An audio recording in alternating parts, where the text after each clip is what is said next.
எல்லாருக்கும் வணக்கம். இந்த பதிவில் எதை பற்றி பார்க்க போகிறோம்னா, அதாவது மக்களே, இன்னைக்கு ஜனநாயகன் திரைப்படத்தோட ட்ரெய்லர் வெளியிட்டாங்க. ட்ரெய்லரை பார்த்த உடனே நான் ரொம்ப மிரண்டு போயிட்டேன்.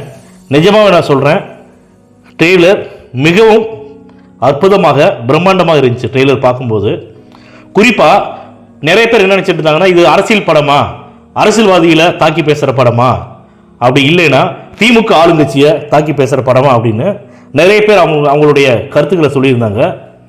நிச்சயமாக இது அரசியல் படம் இல்லை, ஆனால் அரசியல் பேசக்கூடிய படம்னு நான் நினைக்கிறேன்.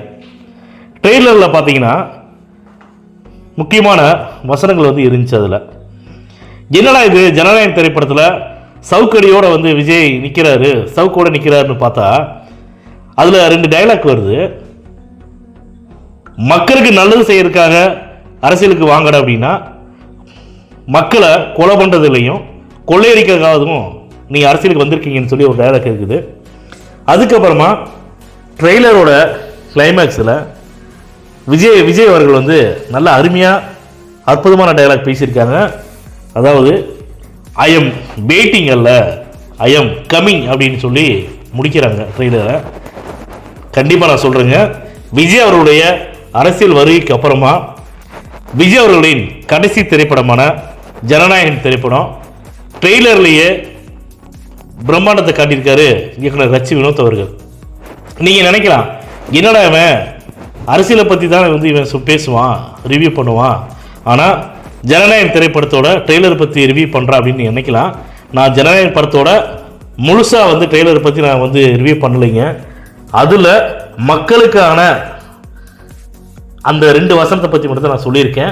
நிச்சயமாக ஜனநாயக திரைப்படம் மாபெரும் வெற்றி பெற எங்களுடைய ஹார்ட் பீட் யூடியூப் சேனல் சார்பாக வாழ்த்துக்களை தெரிவிச்சுக்கிறோம்.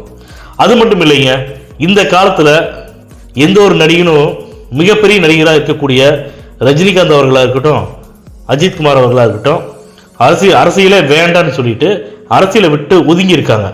ஆனால் விஜய் அவர்கள் இப்போத சூழ்நிலைக்கு தமிழ்நாட்டில் நம்பர் 1 சம்பளம் வாங்கக்கூடிய நடிகர் யாருன்னு பார்த்தீங்கன்னா, நிச்சயமாக விஜய் அவர்களை தான் எல்லாமே சொல்கிறாங்க. ஆனால் நீங்களும் எவ்வளோ சம்பளம்னு நம்ம நேரடியாக பார்த்தது கிடையாது. சொல்லக்கூடிய விஷயத்தை வச்சு நம்ம சொல்கிறோம், வரக்கூடிய தகவல் வச்சு நம்ம சொல்கிறோம். தமிழ்நாட்டோட அதிகமான சம்பளம் வாங்கக்கூடிய நடிகரில் விஜய் அவர்கள் தான் முதலிடம்னு சொல்கிறோம். ஆனால் அதெல்லாம் விட்டுட்டு மக்கள் பணிக்காக அவர் வர்றதை நிஜமாக நான் சொல்கிறேன், நான் மட்டும் இல்லை, தமிழக மக்கள் எல்லாமே ரொம்ப வெயிட் பண்ணிட்டு ரொம்ப சந்தோஷப்பட்டு இருக்கிறாங்க.